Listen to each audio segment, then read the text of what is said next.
நான் செய்து வரும் ஜபத்தை பற்றி பகவானிடம் கேட்க விரும்புகிறேன். நான் ஒரு ஜபம் செஞ்சுட்டு வரேன், இது சரியா தவறா, இல்ல இதை பத்தி பகவானுடைய கருத்து என்ன? பகவானுடைய பதில்: நீங்கள் செய்யும் ஜபத்தில் உள்ள நமக என்னும் சொல் வணக்கத்தை, அதாவது மனம் ஆன்மாவினில் ஒடுங்கி இருக்கும் நிலையை குறிப்பதாகும். நம்முடைய மனம் நமக நமகன்னு சொல்லும் பொழுது நம் மனம் ஆத்மாவில் ஒடுங்குகிறது, ஒடுங்குகிறது, ஒடுங்கட்டும் அப்படிங்கிற அந்த அர்த்தத்தை குறிப்பிடுகிறது. வணக்கத்தை நான் தெரிவிக்கின்றேன், நான் உங்களுக்கு சரணடைகின்றேன், நான் உங்களுக்கு சரணாகதி அடைகின்றேன் என்ற அந்த தன்மையை குறிக்கின்றது, வணக்கத்தை குறிக்கின்றது அப்படின்னு சொல்றார். அது மட்டுமல்ல, அதுதான் ஜபத்தின் முடிந்த நிலை.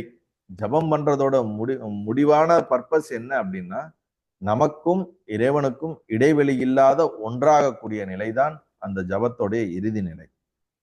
அததான் மனம் ஆன்மாவில் ஒடுங்கி இருக்கக்கூடிய நிலைன்னு சொல்றாரு.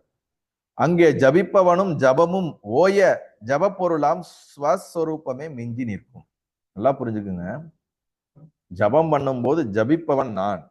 ஜபம் என்ற ஒரு செயல் நடக்குது. அந்த ஜபம் செய்யக்கூடிய மந்திரத்துக்கு உண்டான ஒரு அர்த்தம் ஒன்று இருக்கிறது, பொருள் ஒன்று இருக்கிறது. கரெக்டா? அப்ப செயலை செய்பவன், அந்த செயலுக்கு உண்டான அர்த்தம், இது மூன்றாக பிரிந்திருக்கு, திருப்படியாக இருக்கின்றது. எப்ப இந்த செயலை ஜபிப்பவனும் இந்த ஜபமும் மறைகிறதோ, ஓய்கிறதோ, விடுகிறதோ, இந்த ஜபத்தின் உள்ள அந்த ஜபத்திற்கான அர்த்தம் என்னவோ அந்த அர்த்தம் மயமாக நாம் மாறி விடுகின்றோம்.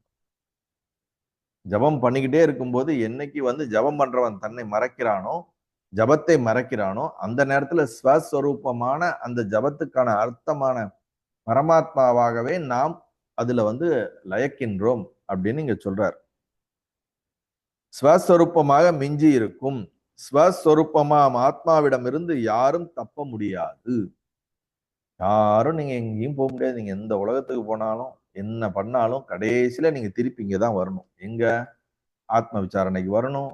ஆத்மானா என்னன்னு தெரிஞ்சுக்கணும். உங்களை பத்தி செல்ஃப் ரியலைசேஷன் ஆகிற வரைக்கும் இந்த உலகத்துல நீங்க எவ்வளவு காலம் வேணாலும் சுத்தலாம், எவ்வளவு ஜென்மம் வேணாலும் சுத்தலாம், சுத்திக்கிட்டே இருக்கலாம். எவ்வளவு ஆசைகள் வேணாலும் நீங்க அனுபவிச்சுக்கலாம், அனுபவிச்சுக்கிட்டே இருக்கலாம், இன்னும் ஆசைகள் அனுபவிச்சுட்டே இருக்கலாம். இதுக்கு ஒரு எண்டு எப்படின்னா, அதாவது ஒரு கதை அழகா சொல்லுவாங்க வேதாந்தத்தில். ஒரு பிரம்ம ராட்சசன் என்ன பண்ணுவான்னா, அவனுடைய முடி நீளமா இருக்குமா. அவன் பிடிக்கிற எல்லா அந்த மனிதர்களையும் காலில் இந்த முடியை அவனை கட்டி விட்டுருவானா. அந்த முடி இவன் அவன் இந்த ராட்சசன்றது தப்பிச்சு போயிடுவாங்க. தப்பிச்சு அவன் எவ்வளோ தூரம் கழிச்சு போனாலும் இந்த ராட்சசனுக்கு எப்ப பசி எடுக்குதோ அவன் என்ன பண்ணுவானா, அவனோட ஒரு முடியை எடுத்து இழுப்பானான். அப்போ ஒரு முடியை எடுத்து இழுத்தானா என்ன ஆகும்? அவன் காலில் கட்டி இருக்குல்ல, அவன் தப்பிக்க முடியாது. அவன் எங்க போயிருந்தாலும், எந்த லோகத்துல போயிருந்தாலும் அந்த முடியில இழுக்கும் போது அவன் இருக்கிற இடத்துக்கு அந்த ஜீவராசி வந்துருது. உடனே அவன் எடுத்து என்ன பண்ணிடுவானா, நமக்குன்னு அவன் ஒழுங்கி அவன் பசியை ஆத்திக்குவானா. இந்த மாதிரி அவன் முடிவு நடக்க எல்லா ஜீவராசிகளையும் கட்டி வச்சிருக்கிறான். அது எங்க போனாலும் தப்பிக்க முடியாது. திருப்பி எவ்வளவு வருடங்கள் ஆனாலும் எங்க ஆனாலும் திருப்பி இவன் எடுத்து பசிக்கும் போது சாப்பிட்டுக்கிறான். இப்ப எதுக்கு இதை சொல்றோம்னா, நம்மளும் நம்முடைய ஆத்மஸ்வரூபத்திலே, நம்மளுடைய உள் சொரூபத்துல, நம்மளுடைய யதார்த்தமான அந்த ஆத்மஸ்வரூபத்திலே கட்டப்பட்டு இருக்கிறோம். அதுல இருந்து நம்ம தப்பிக்கவே முடியாது. அதுவாகத்தான் இருக்கிறோம். நீங்க நான் ஜீவன், நான் எனக்கு ஆத்மாவும் தேவையில்லை, எதுவும் தேவையில்லை, கடவுளும் தேவையில்லை, எதுவும் இல்லை, ஒன்றும் இல்லை, நானும் விசாரணை பண்ண மாட்டேன், நீங்க என்ன வேணாலும் கதறிக்கலாம், கத்திக்கலாம், சொல்லிக்கலாம், இந்த ஜென்மம் விட்டுறலாம், இன்னும் எத்தனாயிரம் ஜென்மம் வேணாலும் எடுத்துக்கலாம், எந்த உலகத்துல இருக்கக்கூடிய எல்லா கிரைம்ஸும் பண்ணலாம், இல்லை என்ன வேணாலும் பண்ணலாம். ஆனா உங்களுக்கு ஒரு நேரம் வரும்போது திருப்பி நீங்க என்ன பண்ணுவீங்க? உங்களுக்குள்ள உள்நோக்கி திரும்புறதுக்கான நேரம் வரும். எப்படி என்னைக்குனாலும் எல்லா ஜீவரும் ஒரு காலத்துல அவங்கவுங்களுக்கான டைம் வேற. இப்ப நம்ம இங்க இருக்கிறவங்க எல்லாரும் ஒரே நேரத்துல என்லைட் ஆகும்னா அப்படி சாத்தியம் கிடையாது. எல்லாருக்கும் ஒவ்வொரு நேரம் இருக்கும். உங்களுக்கு ஒரு நேரம் இருக்கும், காலம் இருக்கும். உங்களுடைய நேரம் வரும்போது நீங்க நேச்சுரலா ஆன்மீகத்தை நோக்கி திரும்புவீங்க. தன்னைத்தானே இப்ப நீங்க சத்சங்கம்லாம் கேட்டுட்டு இருக்கீங்கன்னா உங்களுக்கு ஒரு பேசிக்கான ஒரு மணி அடிச்சிருக்கு. போதும், நீ உலகத்துல ரொம்ப என்ன பண்ணிட்ட, ஆட்டம் போட்டுட்ட, இதுக்கு மேலேயும் நீ ஆசை பின்னாடியே ஆட்டம் போட்டுக்கிட்டே இருக்கணுமா? கொஞ்சம் இந்த மாதிரி நான் சொல்றதெல்லாம் கேளு, இல்ல இதெல்லாம் கேட்டு உன்னுடைய புத்தியில உள்வாங்கிக்கோ. அட்லீஸ்ட் இப்ப முடியலனாலும் அடுத்த வாட்டியாச்சும் உனக்கு ஏதாவது இன்னொரு சான்ஸ் நம்ம கொடுப்போம், ட்ரை பண்ணுவோம்.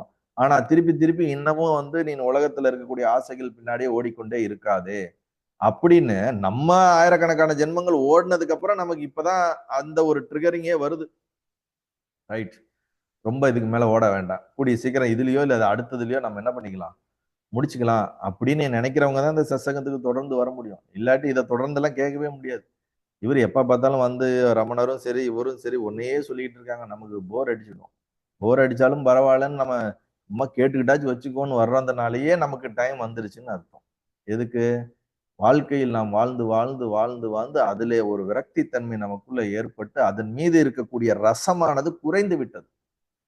உலக சுகத்தின் மீது இருக்கக்கூடிய ரசம் குறைந்து கொண்டே வருகிறது. உடல் மீது இருக்கக்கூடிய ரசம் குறைந்து கொண்டே வருகிறது. சுவை சுகம் குறைந்து கொண்டே வருகிறது. இதில் எதிலும் எனக்கு உண்மையான அந்த ஒரு விஷயம் கிடைக்கவில்லை.